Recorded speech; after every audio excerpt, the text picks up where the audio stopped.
Hier geht es um MyKUKA, das Kundenportal für unsere Kunden und Partner. Wir haben den Marketplace, unseren KUKA Online-Shop und KUKA Sim, KUKA Simulationssoftware. MyKUKA ist der zentrale digitale Einstieg für unsere Kunden und Partner in die KUKA-Welt. Ist 24/7 verfügbar, ist kostenfrei für unsere Partner und Kunden.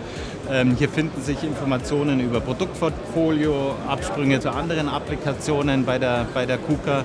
Ich habe das Asset Management, das Lizenzmanagement, ich finde Trainings für Kunden und Partner.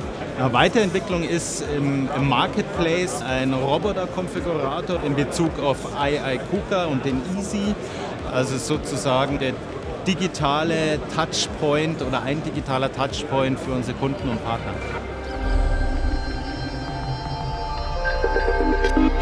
Industrial Intelligence.